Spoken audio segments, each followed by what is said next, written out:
नमस्कार प्यारे बच्चों, स्वागत है आप सभी का हमारी आज की क्लास में।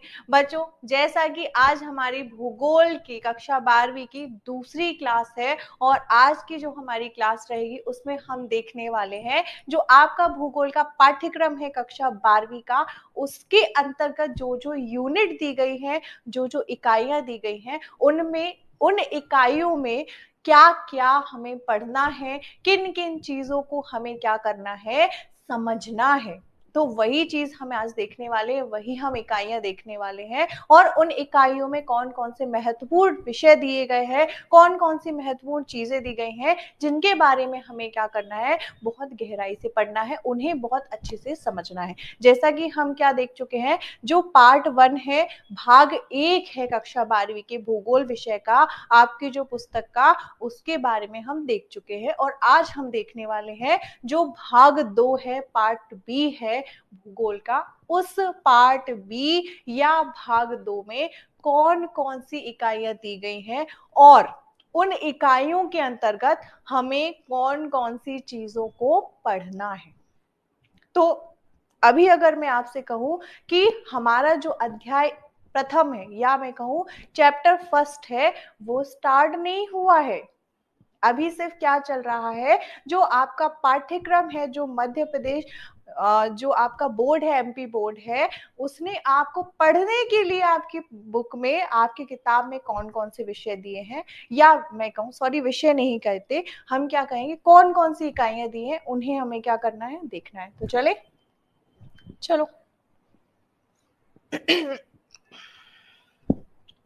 ये जो इकाई है, हम इन इकाइयों को क्या कर चुके हैं, थोड़ा सा समझ चुके हैं। हमने क्या देखा था, मानव भूगोल की प्रकृति, जिसमें हम मानव से संबंधित जो चीजें हैं, जो वातावरण है, प्रकृति में पाए जाने वाले जो तत्व हैं, जो पदार्थ हैं, उनके बारे में जब हम अध्ययन करते हैं और किसको केंद्र में रखकर, मानव को केंद्र में रखकर, अगर हम अपने आप को केंद्र में रखकर भूगोल के विषय का अध्ययन करते हैं, तब उसे कहते हैं मानव भूगोल। अब इसकी प्रकृति क्या होगी, प्रकृति की हम किस विषय, इस विषय को, मानव भूगोल को हम कैसे समझते हैं, किस तरह से हम इन चीजों को समझते हैं, कौन कौन सी चीजों से ये मानव भूगोल क्या है, संबंधित है, तब हम इसकी प्रकृति को समझ पाएंगे।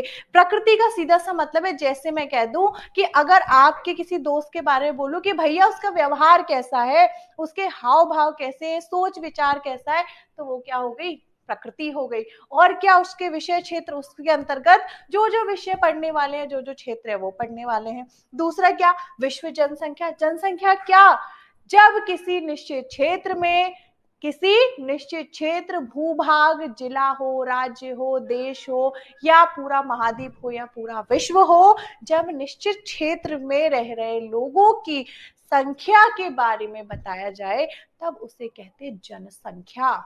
जन यानी कि लोग, पीपल, ह्यूमंस, और संख्या यानी कि उनके नंबर्स, उनकी संख्या। घनत्व देख चुके हैं कि प्रति वर्ग किलोमीटर में लगभग कितने व्यक्ति रह रहे हैं, वो क्या होता है, जनसंख्या घनत्व। वितरण की कैसे, कहीं पर जनसंख्या ज्यादा रह रही है, कहीं कम रह रही है, तो ये हम देख चुके हैं। दूसरा, प्राथमिक, द्वितीयक, तृतीयक और चतुर्थ क्रिया है, परिवहन, संचार। परिवहन सीधा सा बस, रिक्शा, एरोप्लेन, है ना, ट्रेन हो गई। और क्या हो गया, जल के जो जलयान है, नाव हो गई। संचार क्या हो गया, टेलीफोन हो गया, डाक तार हो गया, ईमेल हो गया, कंप्यूटर के द्वारा, मोबाइल के द्वारा, कंप्यूटर के द्वारा जो मेल कर देते हैं, तो वो क्या हो गया, संचार हो गया। फोन लगाया, कहीं भी बात कर लो, क्या है, संचार। दूसरा, अंतरराष्ट्रीय व्यापार, एक देश का अन्य देश के साथ या अन्य देशों के साथ व्यापार, अपने देश से बाहर किसी अन्य देश के साथ व्यापार, अंतरराष्ट्रीय व्यापार। क्लियर, चले। अब चौथी इकाई जो थी वो क्या कह रही है, विश्व मानचित्र। यानी कि आपकी जो ये इकाइयां दी हैं उसमें से मानव भूगोल की प्रकृति, इसमें क्या आएगा, मानचित्र। इसमें या तो ये आएगा कि जो क्षेत्र है उसके बारे में पूछ लेंगे। बेसिकली अगर मैं बोलूं कि सबसे महत्वपूर्ण आपका जो मानचित्र पूछा जाएगा 5 नंबर का, वो कहाँ से पूछा जाएगा, सबसे ज्यादा कहाँ से, यहाँ से। यहाँ से भी पूछेगा और यहाँ से, इन दोनों जो इकाइयां हैं इनसे पूछने की ज्यादा संभावना है। ठीक है, और बाकी देखते हैं। अब क्या देखना है? तो भैया अब देखना है भारत, लोक और अर्थव्यवस्था। तो इकाई एक में क्या देखना है? जनसंख्या। सबसे पहले हमें क्या देखना है? भारत, लोग और अर्थव्यवस्था। यानी कि हमारा जो प्यारा देश है, हमारा प्यारा भारत, हम सब क्या है? भारतवासी हैं। और जो हमारा भारत है, भारत में रहने वाले लोग, हम और आप, हमारे आसपास के सभी भैया, जितने भी स्त्री पुरुष नर नारी बच्चे बूढ़े जो भी हैं, सब क्या है? हम बोलते हैं ना, हमारी जो संविधान की प्रस्तावना है उसमें क्या कहा जाता है? हम भारत के लोग। तो भारत के जो लोग हैं उनके बारे में पढ़ना है। तीसरा, अर्थव्यवस्था। देखो, कोई भी चीज, अच्छा मैं अगर आपसे कहूं कि आपके घर से क्या हटा दिए जाए? पैसे बिल्कुल हटा दिए जाए, है ना? आपके नहीं, चलो मेरे घर से हटा देते हैं, है ना? बोलोगे अरे मैम सारे पैसे ले लेती है। ठीक, पैसे की बात करते हैं, पूरी तरह से पैसे हटा दिए। सैलरी नहीं आ रही है मेरी, मान लो मेरी सर ने सैलरी नहीं दी हमारी, ठीक है?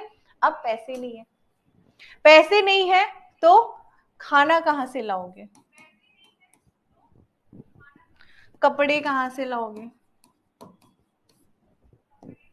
घर का सामान कहां से आएगा? है ना? सबसे महत्वपूर्ण चीज अभी के टाइम की, अरे भैया मोबाइल का रिचार्ज कैसे कराओगे? कैसे कराओगे? सब है क्या? सब अर्थव्यवस्था है ना? अर्थव्यवस्था के अंतर्गत ही तो पढ़ रहे हैं। अगर अगर मैं कहूं कि इनको हटा दो, किसको हटा दो? इनको हटा दो, ह्यूमंस को हटा दो, लोगों को हटा दो, फिर क्या इस व्यवस्था का कोई मतलब है? अगर बहुत सारे पैसे हैं, सारा सामान है, लेकिन खरीदने वाला कोई नहीं है, तो क्या इन सारी चीजों का महत्व रह जाता है? नहीं रह जाता। तो लोग भी होने चाहिए, अर्थव्यवस्था भी होनी चाहिए। तो भारत, उसके लोग और अर्थव्यवस्था, कैसी अर्थव्यवस्था है? हम कृषि प्रधान अर्थव्यवस्था वाले देश हैं। हमारी जो अर्थव्यवस्था है वो कैसी है? विकासशील है, यानी कि लगातार बढ़ रही है, विकास की ओर अग्रसर है भारत की अर्थव्यवस्था। तो भारत जो देश है उसकी अर्थव्यवस्था देखनी है, उसके लोग देखने हैं कि कितनी जनसंख्या है, कौन कौन सी जनजातियां हैं, वो जो लोग रह रहे हैं उनका जो रहन सहन का तरीका क्या है। अर्थव्यवस्था के बहुत सारे क्षेत्र देखने हैं। अर्थव्यवस्था में खनिज आ जाएंगे, आपका पेट्रोलियम आ जाएगा, पैसा आ जाएगा, बीमा आ जाता है, बैंकिंग आ जाती है, कृषि आ जाती है, और बहुत सारी चीजें आ जाती हैं। तो भूगोल में क्यों पढ़ रहे हैं यार अर्थव्यवस्था? ये तो एक अलग विषय है। क्यों बढ़ रहे हैं, इसका जवाब ये है कि अगर आप अर्थव्यवस्था में देखो तो सबसे महत्वपूर्ण जो चीज है, अगर पूरी चीजों को हटा दे तो सबसे महत्वपूर्ण चीज जो है वो है कृषि। कृषि नहीं होगी तो भोजन नहीं आएगा, व्यापार नहीं होगा तो अर्थव्यवस्था चलेगी कैसे? ऐसा तो होगा नहीं कि आपने बस फैक्ट्रियां लगा ली, खनिज ले आए, लोहे के सरिये बना लिए, सीमेंट बना लिया, कंक्रीट बना लिया, बिल्डिंगें बना ली और अर्थव्यवस्था चल पड़ी। नहीं, सबसे महत्वपूर्ण चीज क्या है? कृषि। और कृषि कहाँ पढ़ते हैं हम? भूगोल में। तो अर्थव्यवस्था भूगोल से बहुत अच्छे तरीके से, मैं कहूं परस्पर रूप से या पारस्परिक रूप से क्या है? संबंधित है। कोई भी विषय हो, हमेशा विषयों को एक दूसरे से संबंधित करके पढ़ोगे तो बहुत मजा आएगा। तो समझ गए कि भारत, लोग और अर्थव्यवस्था। तो जैसे मैं कहूं कि आपके बारे में मुझे देखना है कि आप जिस क्षेत्र में रह रहे हो, है ना? आप भी भारत के निवासी हो, मैं भी भारत की निवासी हूँ, भारत की नागरिक हूँ, भारत में रह रही हूँ। तो आप, या मैं कहूँ कि मैं जिस क्षेत्र में रह रही हूँ या कोई और जिस क्षेत्र में रह रहा है, वहां की परिस्थितियां कैसी हैं, वहां का भूगोल कैसा है, वहां की जलवायु कैसी है, मौसम कैसा है, मिट्टी कैसी है, कृषि हो रही है कि नहीं, खनिज कैसा है, पॉपुलेशन या जनसंख्या कितनी है, कम है, ज्यादा है, बढ़ रही है, घट रही है, तो ये सारी चीजें पढ़नी कहाँ है, भूगोल में तो पढ़नी है। अब भारत में क्या, भारत में एक तो भारत दुनिया का सबसे ज्यादा जनसंख्या वाला देश है, तो भारत के लोगों को तो पढ़ना हमारी मजबूरी हो जाती है ना, पढ़ना ही पड़ेगा। इतनी बड़ी जनसंख्या 140 करोड़ प्लस है, कितनी है, 140 करोड़ से भी ज्यादा जनसंख्या है भारत की। ठीक है, चलो अब आगे बढ़े, क्योंकि हमें यहाँ पूरा चैप्टर डिस्कस नहीं करने जितना टाइम है, हमें टॉपिक डिस्कस करना है, इकाई है ना, हमें टॉपिक को, या मैं कहूँ कि हमारी जो इकाई है उसके बारे में हमें थोड़ा सा समझना है, एक क्या लेना है हमें, एक पूरा, हम कहें कि हमें क्या बनाना है, एक मतलब उसका आधार समझना है कि आधार क्या है ना। तो मानव बस्तियां, अब मानव बस्तियां, पहले की बात करूं, पहले के टाइम में तो बस्तियां कैसी होती, झोपड़ी बना ली, घास फूस के, मिट्टी के घर बना लिए, बांस के चार वो गाड़ लिए, है ना, बांस के जो होते हैं चार दीवारी बना ली, झोपड़ी डाल ली घास की, बढ़िया जीवन कट रहा है। धीरे धीरे क्या होने लगा, नगर बसने लगे, बिल्डिंग्स बसने लगी, तो मानव बस्तियां कैसे बसी, धीरे धीरे उनका विकास कैसे हुआ, वर्तमान में कैसी बस्तियां होती है, नगरों में कैसे घर बन रहे हैं, ग्रामीण क्षेत्र में कैसे घर बन रहे हैं, बस्तियों की जो परिस्थितियां हैं वो कैसी है, जो मानव बस्तियां हैं, जहां मानव बस रहा है, मानव का निवास है, उनके बारे में भी हमें क्या पढ़ना है, इसी जो आपका 12वीं कक्षा का भूगोल का जो पाठ्यक्रम है उसमें आपको पढ़ना है। तीसरी इकाई जो सब बहुत ज्यादा इंपॉर्टेंट और बहुत बड़ी भी है थोड़ा, तो हम इसको समझते हैं, भू संसाधन। तो भू का मतलब क्या है, भू का मतलब क्या है, सीधा सा पृथ्वी, धरती, है ना, धरा और धरातल। हिंदी भी अच्छी है यार मेरी, है ना, देखो पर्यायवाची मिल गए आपको। ठीक, तो भू संसाधन यानी कि इस पृथ्वी पर जो जो संसाधन मिल रहे हैं वो क्या है, भू संसाधन, जल संसाधन है, मृदा संसाधन है, जल हमने बना लिया क्या, किससे मिल रहा है, पृथ्वी से मिल रहा है, जब से जन्म लिया है मानव को तब से जल है पृथ्वी पर। मिट्टी हम बना रहे हैं क्या, नहीं। खनिज, लोहा कहाँ से, हमने बना लिया, हमने बना लिया, फैक्ट्री में लोहा बना लिया, लोहे की फैक्ट्री, लोहे की फैक्ट्री नहीं है वो, लोहे से पदार्थ या हम कहें वस्तुएं बनाने की फैक्ट्री है, सरिया बन रहा है, टीन बन रही है, डब्बे बन रहे हैं, जो भी बन रहा है। लोहा कहाँ से आया, लोहा तो प्रकृति में उपस्थित था, जमीन में, पत्थरों के बीच में, चट्टानों के बीच में, धरती के नीचे उपस्थित है लोहा, तो ये भू संसाधन है कि नहीं। जो भूमि में असंसाधन क्या होते हैं, जो भूमि, जो भू संसाधन है वो क्या है, सीधा सा जो हमें भू से प्राप्त हो रहे हैं, पृथ्वी में जो उपस्थित है वही संसाधन है। और कौन से संसाधन हो गए, और बहुत सारे, जैसे हम कहें वनस्पतियां हो गई, है ना, वनस्पतियां हो गई, पेड़ पौधे हो गए, क्योंकि पेड़ पौधे भी एक संसाधन के ही रूप में उपयोग आते हैं। कैसे, फल कहाँ से आ रहे हैं, औषधियां कहाँ से आ रही हैं, जो खेती है तो उस खेती से हमें भोजन मिल रहा है, हमें खाद्य पदार्थ मिल रहे, अनाज मिल रहा है, गेहूं मिल रहा है, दालें मिल रही है, चावल मिल रहा है, तेल हम कैसे बना पा रहे हैं, तो कहीं ना कहीं ये सारी चीजें क्या है, भू संसाधन है। कृषि भी देख लो, तथा कृषि, कृषि सबसे इंपॉर्टेंट, खेती, कृषि, कृषि प्रधान अर्थव्यवस्था है भारत की, और भारत के भूगोल में भी हम कहें तो भारत का जो कहते हैं भारतीय अर्थव्यवस्था का मेरुदंड या स्पाइनल कॉर्ड, या जो रीढ़ की हड्डी होती है ना हमारे सबके, जिससे हम ऐसे गर्दन कर पाते, उठ बैठ पाते हैं, तो जो हमारा मेरुदंड है, हमारे कृषि क्या है, भारतीय अर्थव्यवस्था का मेरुदंड है। तो कृषि भी देखना है। अब जल संसाधन, जैसे मैंने क्या कहा, भू संसाधन में ही क्या, जल संसाधन, जल भी हमें कहाँ मिल रहा है, भूमि में ही मिल रहा है, नदियों से मिल रहा है, झरनों से मिल रहा है, तालाबों से मिल रहा है, ग्लेशियर से मिल रहा है, या हिमनद कहें जिन्हें, या फिर हमें जमीन से मिल रहा है, धरातल, या मैं कहूँ जो भूमिगत जल है वो भी क्या है, एक भू संसाधन है। मिल रहा है कि नहीं, अच्छा ये बताओ, है क्लियर। चलो, खनिज, कौन कौन से खनिज, चलो देख लेते हैं। अच्छा, सोना कहां से आया, भूमि में ही मिल रहा है, हमने बना लिया क्या सोना, है ना। जेवर जो पहनती है महिलाएं, मम्मी से पूछना, मम्मी से ही आज सवाल कर रहे हैं, मम्मी सोना कहाँ से आता है, पूछ रहे हैं, मम्मी कहेगी सुनार की दुकान से। पेमेंट कौन करता है, पापा करते हैं। लेकिन वो सोना आया कहाँ से, सुनार के पास कहाँ से आया, वो सुनार ने कहाँ से लिया, सोना प्राप्त कैसे हुआ, तो सोना भी जमीन में ही मिल रहा है। छोटे छोटे कण हैं, ढूंढ लिए उनको, छान छान के इकट्ठा करके, फिर उनको एकत्रित करके ईंट बना दिए, बिस्किट बना दिए, सिक्के बना दिए, फिर उन्हीं से क्या हो गया, उन्हीं से आभूषण बन गए, और वो आभूषण आपके हमारे घर तक आ गए। तो सोना भी क्या है, एक, कहीं ना कहीं मैं कहूं, वैसे तो क्या है, एक धातु है ना। और सोना जो है वो क्या है, एक धातु है। और खनिजों की अगर हम बात करें तो खनिज कौन से हो गए, मेनली क्या हो जाएगा आपका, कोयला, पेट्रोल। कहाँ से मिल रहा है, पृथ्वी से तो मिल रहा है, हम बना रहे हैं, कोयला हमने बना लिया।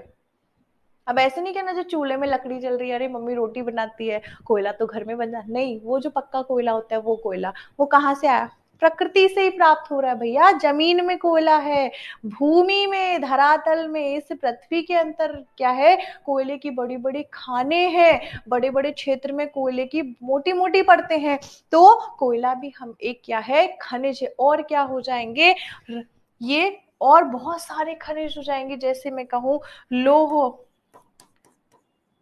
लोहा, और क्या हो गया, मैग्नीज, और क्या हो गया, तांबा, बॉक्साइट, बहुत सारी चीजें, है ना। तो ये सारे खनिज हो गए, उदाहरण ले लिए हमने, इन्हें देखेंगे। और क्या देखना है, अब खनिज क्या होते हैं, खनिज की अगर मैं सीधी सी डेफिनेशन बोलूं या परिभाषा कहूं, तो प्रकृति में, है ना, प्रकृति में उपलब्ध ऐसे पदार्थ जिनके निष्कर्षण से, है ना, जो क्या है, पृथ्वी में उपस्थित प्राकृतिक रूप से जो क्या हो रहे हैं, पदार्थ उपस्थित हैं, है ना, पृथ्वी में प्राकृतिक रूप से जो पदार्थ हैं वो क्या हो गए, खनिज हो गए, जो हमें पृथ्वी जैसे जल संसाधन, है ना, एक क्या है, भू संसाधन है जो भूमि पर मिल रहा है, कृषि भी क्या एक भू संसाधन है, खनिज हो गया। साथ ही ऊर्जा संसाधन, कोयला, पेट्रोलियम, ऊर्जा संसाधन, यही हमने बात की थी, कोयला पेट्रोलियम हो गया, तो ये भी क्या है, भू संसाधन है। और किस किस से एनर्जी बनाई जा रही है, तो जो कचरा है, कचरे से भी लाइट बना ली जाती है। सीएनजी से, आपने देखा होगा सीएनजी रिक्शा चलने लगा है, तो सीएनजी क्या है, एक गैस है ना। सीएनजी क्या है, एक गैस है। आपके घर में जो गैस सिलेंडर है वो भी क्या है, ऊर्जा संसाधन ही तो है। लाइटर जलाओ, गैस चालू हो जाती है, रोटी बना लो, सब्जी बना लो, दाल चावल बना लो, है ना। और क्या ऊर्जा संसाधन, घर में बिजली के लिए गोबर गैस बन रही है, सूरज से, है ना, जो हमारे सूरज काका उनसे जो रोशनी आ रही है, सोलर पैनल लगा देते हैं छत पर, जिससे क्या होगा, लाइट बन जाती है। सोलर सेल, सोलर कुकर, आपने पढ़ा होगा 10वीं क्लास का, बहुत ही मतलब बच्चों का बहुत सबसे इंटरेस्टिंग जो आपको कहूं कि प्रैक्टिकल है, वो सोलर कुकर ही होता है। था कि नहीं, अच्छा मुझे बताओ। सोलर कुकर, एक बॉक्स बना दिया, काला दर्पण लगा दिया, बढ़िया से उसमें डब्बा रख दिया, उसमें चावल पका लिए, दाल पका ली, यही प्रैक्टिकल बताते थे ना, है ना। उसका डायग्राम भी बहुत इजी था। तो वो भी क्या है, कहीं ना कहीं जो सूरज से हमें रोशनी मिल रही है, और उसको हम बिजली में, विद्युत में परिवर्तन करके अपना अपना जो काम है वो चला रहे हैं, घर की लाइट जला रहे हैं या मशीनें चला रहे हैं, फैक्ट्रियों में हम इस्तेमाल कर रहे हैं, तो वो भी क्या है, ऊर्जा संसाधन है, ऊर्जा संसाधन है। कोयला, पेट्रोलियम, नेचुरल गैस, है ना, प्राकृतिक गैसें हो गई, और बायोगैस हो गई, कचरे से हम क्या बना रहे हैं, गैस बना रहे हैं, बिजली उत्पन्न कर रहे हैं। तो ये भी सब क्या है, जल से भी हम क्या कर रहे हैं, ऊर्जा उत्पन्न कर पाते हैं। तो कहीं ना कहीं ये ऊर्जा संसाधन हो गए जो ऊर्जा दे रहे हैं, सीधी सी बात। जिससे लाइट जल रही है, जिससे क्या कर सकते हैं, गैस सिलेंडर, खाना पक रहा है, या हम गाड़ियां चला रहे हैं, ये सारी चीजें कर पा रहे हैं, वो क्या है, ऊर्जा संसाधन। अब क्या है, भारत के संदर्भ में नियोजन, नियोजन, नियोजन क्या, नियोजन सीधा सा देखो, नियोजन शब्द, अच्छा अर्थ पता है किसको, किसी को, है ना, एक शब्द आता है इसके लिए अंग्रेजी में, जिसका नाम है प्लान या प्लानिंग। अब नियोजन, है ना, प्लान या प्लानिंग शब्द सुना हो अगर तो, ठीक है, नियोजन मतलब कि आगे जो समय आने वाला है, उस समय के लिए पूर्व, है ना, पूर्व समय में, या मैं कहूं कि जैसे हमारे जो भारत देश में 12 पंचवर्षीय योजनाएं कितनी आई, 12, पंचवर्षीय योजना आई। तो जो 12 पंचवर्षीय योजनाएं, 5 साल के लिए योजनाएं, या हम मोदी गवर्नमेंट की बात कर ले, जो अभी की भारत सरकार है, मोदी सरकार है, उसने कहा नीति आयोग आ गया, ठीक, योजना आयोग को खत्म कर दिया कि अब भारत देश के लिए हम क्या बनाएंगे, नीति बनाएं कि अगले 5 साल में हमें भारत में कौन कौन सी चीजों को बदलाव लाना है, शिक्षा के क्षेत्र में क्या करना है, कृषि के लिए क्या करना है, खनिज संसाधनों के लिए क्या करना है, ऊर्जा के लिए क्या करना है, लोगों के लिए क्या करना है, हमें विकास के लिए क्या करना है, अंतरिक्ष क्षेत्र में हमें क्या करना है, स्वास्थ्य क्षेत्र में हमें क्या करना है। तो ये सारी चीजें हमें पहले से निर्धारित करनी कि हमने एक क्या बना लिया, हमने एक, जैसे मैं कहूं, एक क्या बना लिया, एजेंडा बना लिया, या हम कह दे कि हमने क्या कर लिया, एक हमने पूरी तरीके से, हमने जैसे हम बोलते हैं हमने प्लान कर लिया है, नियोजन कर लिया, नियोजित यानी कि पहले से हमने फिक्स कर लिया कि हमें ये काम करने हैं आगे साल में, 5 साल में, 10 साल में। तो पूर्व रूप से या पहले से जो प्लानिंग कर लेते हैं आगे की योजनाओं की, वही क्या है, नियोजन है। क्या है, नियोजन, कि आगे हमें ये लक्ष्य प्राप्त करने हैं, तो उनके लिए हमें आज से क्या करना होगा, प्रयास करना होगा। यही क्या है, नियोजन है। यानी कि पूर्व निर्धारित लक्ष्यों की प्राप्ति के लिए जो प्लानिंग की जाती है या जो योजना बनाई जाती है, वही क्या होता है, नियोजन होता है। क्लियर? कोई डर इस शब्द से? अब कोई डरेगा क्या? नियोजन क्या होता है?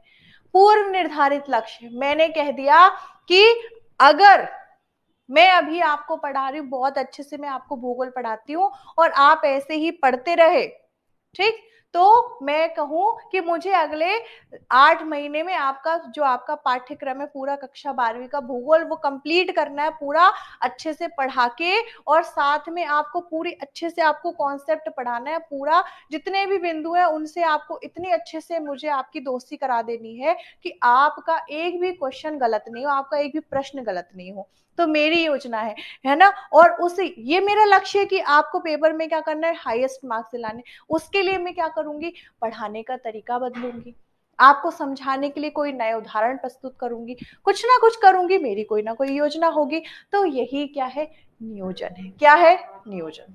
क्लियर? सतत पोषणीय विकास, सतत पोषणीय विकास, ऐसा विकास, क्या, चलो यहां देख ले, ऐसा विकास है ना, जो वर्तमान की आवश्यकताओं की पूर्ति तथा आगे की पीढ़ी के, है ना, आगे की पीढ़ी के लिए भी संसाधन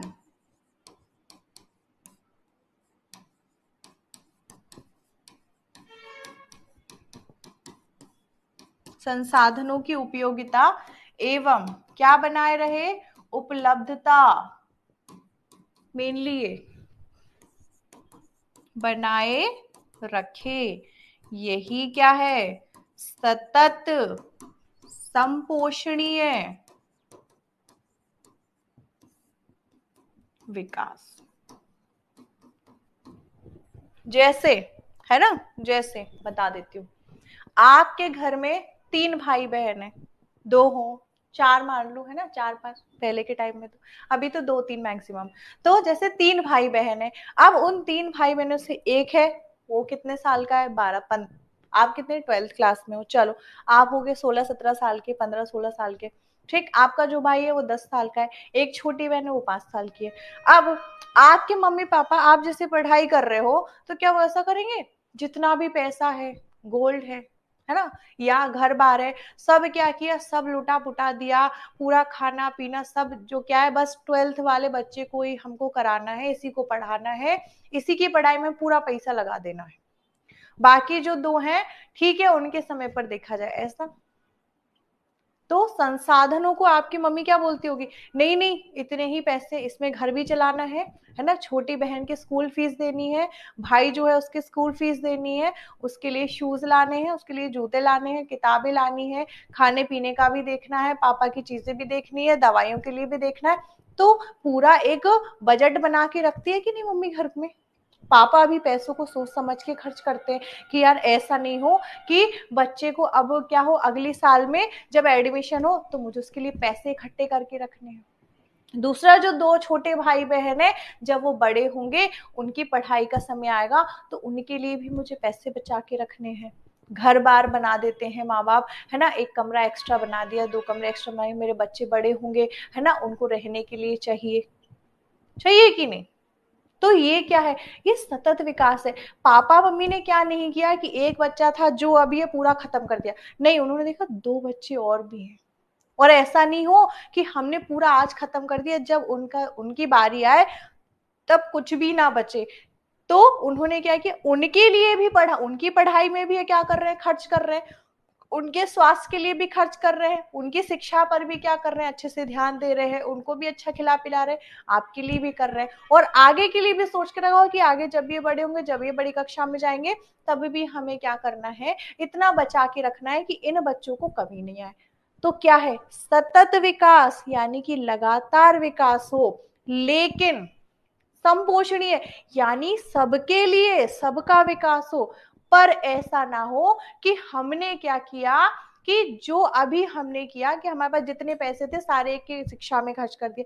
शिक्षा में खर्च कर भी दोगे ना तो बहुत अच्छा रिटर्न मिलेगा वापस में, आपको उससे दुगना 10 गुना मिलेगा, क्योंकि शिक्षा में किया गया निवेश कभी भी बर्बाद नहीं होता। ठीक है, पढ़ाई के लिए अगर पैसा खर्च कर रहे हो और ईमानदारी से पढ़ाई कर रहे हो, तो आपका पैसा आपको कई गुना बढ़कर मिलेगा, मान सम्मान इज्जत प्रतिष्ठा सब मिलेगा।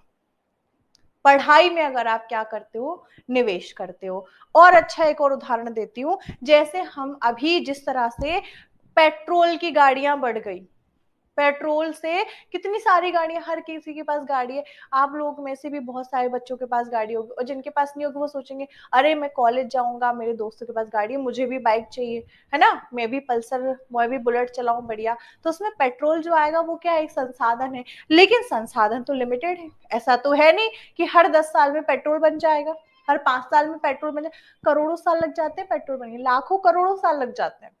अब इतने समय में, इतने लंबे समय में जो चीज बनी है, हम उसको बस खर्च किए जा रहे हैं, खर्च किए जा रहे हैं, खर्च किए जा रहे हैं। पॉपुलेशन लगातार बढ़ रही, जनसंख्या लगातार बढ़ रही है। अब जनसंख्या इतनी भारी मात्रा में बढ़ रही है, जनसंख्या वृद्धि हो रही है, और अगर मैं कहूं कि अभी क्या है, 10 लोग हैं और पेट्रोल भी उतना है, अब मैं कहूं कि 10,000 लोग हैं कुछ सालों बाद, 15 साल बाद माना कि 10,000 लोग हैं, लेकिन पेट्रोल उतना ही है, तब आपूर्ति कैसे करोगे, सबको क्या होगा, पेट्रोल की कमी होने लगेगी, सबको दिक्कत आएगी। जैसे मैं कहूँ ये जो 10 लोग थे, इन्होंने क्या किया, पेट्रोल के बिल्कुल गाड़ियां, एक आदमी 10-10 गाड़ियां चला रहा है, चलो एक में मैं आऊंगा, एक में मेरी बीवी आएगी, एक में बच्चा आएगा, 4 गार्ड चलेंगे साथ में, तो जो काम एक गाड़ी हो सकता है 4 गाड़ियां कर रही हैं।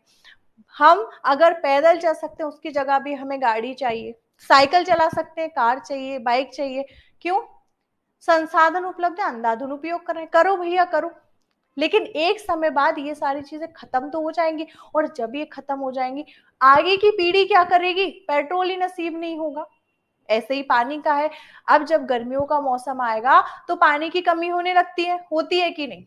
पानी की समस्या तो देखो हर जगह होगी, आपके यहाँ भी होगी, हमारे यहाँ भी होगी, है ना, बोरिंग सूख जाती है, कुओं में पानी कम हो जाता है, नदी तालाबों का पानी सूख जाता है, जानवरों को पानी पीने के लिए नहीं मिलता है, खेतों में सिंचाई के लिए पानी की जरूरत होती है। तो अभी तक जनसंख्या कम थी और लोग आराम से पानी का इस्तेमाल कर पाते, लेकिन जनसंख्या बढ़ रही है, पानी की उपलब्धता जो है उसमें कमी आ रही है, धीरे धीरे क्या होने लगा आपने बहुत ज्यादा पानी का इस्तेमाल किया, जहाँ 1 बाल्टी इस्तेमाल हो 10 बाल्टी इस्तेमाल कर रहे हैं, है ना, पानी को गंदा कर दिया। अब क्या होगा, आगे के कुछ सालों बाद पानी की कमी आएगी, जो कि अभी आने लगी है ना। भारत में भी बहुत सारे जो क्षेत्र है वहां पर ऐसा है कि पीने तक को पानी नहीं है। अगर आप राजस्थान साइड चले जाओ तो कुएं इतने, कितने गहराई पर कुएं हैं ना, कि मतलब आप देखते रह जाओ कि अरे इतनी गहराई पर कुएं में पानी, और उसमें भी पानी नहीं है, सूख चुके हैं, रेगिस्तान बने हुए हैं। बहुत सारी जगह, अभी आपके गांव होगा, आपका कस्बा होगा, तो वहां भी पानी की किल्लत होगी, पीने के पानी, नहाने के पानी, दूर दूर से पानी लाना पड़ रहा है। तो ये भी एक संसाधन ही है। हमने पानी का इतना इस्तेमाल कर लिया है, उतना गंदा कर दिया, व्यर्थ कर दिया, कि अब जो आगे की पीढ़ी आएगी, जब हमें इतनी समस्या है तो उनको भी समस्या होगी। तो हमें चीजों का इस्तेमाल कैसे करना चाहिए कि हम वो इस्तेमाल कर रहे हैं, हमारे लिए भी हमारी जरूरतें पूरी हो जाए, लेकिन हम इतना ज्यादा उपयोग ना करें कि आगे की जो पीढ़ी है उसको वो संसाधन मिल ही नहीं पाए। ऐसा नहीं हो कि हमारी 4-5 पीढ़ियों बाद वो लोग ऐसा बोले, अरे पानी जैसा कुछ था क्या पृथ्वी पर। वैसे ऐसा हो नहीं सकता, क्योंकि पानी के बिना तो जीवन ही नहीं है। जल है तो कल है, जल ही जीवन है। तो ये सारी चीजें तो समझ गए। संपोषणीय और सतत विकास क्या है? जो लगातार चले, लेकिन सभी को लेकर चले, सभी के लिए उपलब्ध हो, और आगे की जो पीढ़ी है उसके लिए भी संसाधन बने रहे, ऐसा विकास। ठीक है, चले अब देखो नेक्स्ट यूनिट 4 जो है हमारी, वो क्या कह रही है? परिवहन संचार। देखो अभी हमने कहा देखा था, परिवहन संचार और अंतरराष्ट्रीय व्यापार, जब हम विश्व भूगोल की बात कर रहे थे, विश्व जनसंख्या, विश्व व्यापार, विश्व परिवहन, विश्व संचार। अब यहाँ हम किसकी बात कर रहे हैं? हम यहाँ बात कर रहे हैं भारत की, हमारे प्यारे भारत की, हमारे देश की। तो हमारे देश में परिवहन के साधन क्या है? हमारे देश में क्या है? देखो जहाज है, रेल है, हवाई जहाज है, और क्या है? बस है, रिक्शा है, और क्या हो गया फिर? अब देखूं मैं संचार, तो संचार क्या है? टेलीफोन हो गया, डाकतार हो गया, मेल हो गया, फैक्स हो गया। तो ये सारी चीजें क्या है? संचार का माध्यम है, जिनके द्वारा आप किसी अन्य व्यक्ति से, अपने रिश्तेदार से, परिचित से, अनपरिचित से, अपने किसी विशेष कार्य के लिए क्या करते हो? वार्तालाप कर सकते हो, संदेश भेज सकते हो। तो ये भी क्या है? संचार है। क्या है? संचार है। तो संचार भी अलग अलग प्रकार का है, परिवहन भी अलग अलग होता है। जैसे माल परिवहन हो गया, हम एक जगह से दूसरी जगह जा रहे हैं तो ये भी परिवहन है। सामान को एक जगह से दूसरी जगह भेज रहे हैं तो ये भी परिवहन है। तो क्या परिवहन और संचार किसके परिपेक्ष में पढ़ना है? किससे संबंधित करके? तो भारत से संबंधित करके। ठीक है, चलो अंतरराष्ट्रीय व्यापार। अब अंतरराष्ट्रीय व्यापार, एक देश का अन्य देशों के साथ। अब यहाँ भारत का अंतरराष्ट्रीय व्यापार, यानी कि जो हमारा देश है, उस देश का, हमारे प्यारे भारत का, दुनिया के और देशों के साथ क्या क्या व्यापार हो रहा है? चावल किसको बेच रहा है भारत? गेहूं किसको दे रहा है? आम कहाँ सप्लाई कर रहा है? चाय पत्ती कहाँ भेज रहा है? जो सिल्क की साड़ियां बन रही है वो कहाँ जा रही है? भारत के पास पेट्रोल कहाँ से आ रहा है? क्योंकि भारत के पास पेट्रोल बहुत कम है, तो भारत के पास पेट्रोल कहाँ से आ रहा है? तो ये भी अंतरराष्ट्रीय व्यापार है।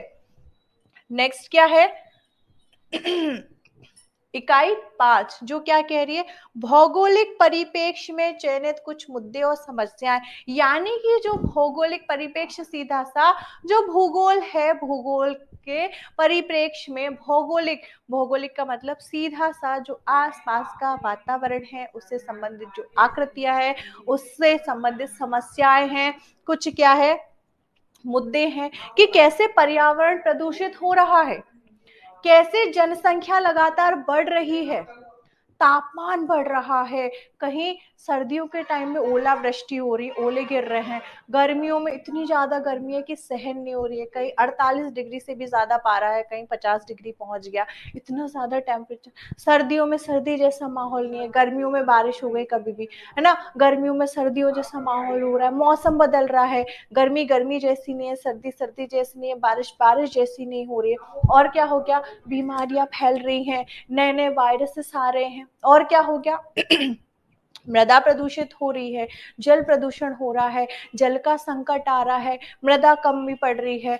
जो लोगों को घर बनाने के लिए अगर मैं बोलूं, तो जो भूमि है, हमने घर बना लिया, पेड़ों को काट दिया, तो लगातार पेड़ भी कम हो रहे हैं। अब कोरोना महामारी का समय सबने देखा था। कोरोना के टाइम पे लोगों को ऑक्सीजन के सिलेंडर नहीं मिल रहे थे, क्योंकि ऑक्सीजन की जरूरत थी कोरोना के जो मरीज थे, लेकिन ऑक्सीजन सिलेंडर नहीं मिल रहे थे। उसके बाद भी जो मनुष्य है, उसने इस चीज को बिल्कुल भी ध्यान नहीं दिया कि ऑक्सीजन जो है वो कितनी जरूरी है। जो ऑक्सीजन है वो देता कौन है? पेड़ दे रहे हैं। जबकि जब कोरोना फैला था, तब इसी ऑक्सीजन सिलेंडर के लिए मतलब एकदम ये फैला हुआ था कि कैसे कहीं से भी हमें मिल जाए, कितने भी पैसे ले ले, पर हमें ऑक्सीजन सिलेंडर मिल जाए। हमारा पेशेंट कहाँ है? हॉस्पिटल में है। हॉस्पिटल्स के पास नहीं थे, गवर्नमेंट के पास नहीं थे।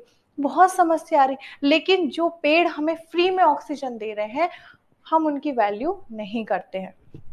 ठीक है, तो नेक्स्ट ये हो गया अपना, है ना। और अब क्या है, अब आपकी जो इकाई 6 है, उसका सीधा सा संबंध है कि आपका पेपर में 5 नंबर का एक क्वेश्चन आएगा मानचित्र का, भारत का मानचित्र। तो भारत की जो ये टॉपिक दिए हैं, ये जो इकाइयां दी हैं, इनमें से कोई भी एक टॉपिक आपसे पूछ लेंगे कि आप मानचित्र में ये दर्शाइए। नदी पूछ लिया, तालाब पूछ लिया, खनिज पूछ लिया, ऊर्जा, कृषि, कुछ भी पूछ लिया। ठीक है, तो ये जो आपका पाठ्यक्रम है, ये होता है पूरा। और अब जो हमारी अगली क्लास होगी बच्चों, उस क्लास में हम क्या डिस्कस करेंगे? उस क्लास में हम प्रारंभ करेंगे अध्याय 1, इकाई 1। कौन सी इकाई? ये इकाई। ठीक है, मानव भूगोल की प्रकृति और उसके क्षेत्र। तो चलो बच्चों, मिलते हैं अपनी अगली क्लास में। तब तक के लिए जो आज पढ़ा है उसका अच्छे से रिवीजन करना, और अपनी पुस्तक में जो मानव भूगोल की प्रकृति एवं विषय क्षेत्र, इसको भी पढ़ना। ठीक है, तो मिलेंगे अपनी अगली क्लास में। नमस्कार।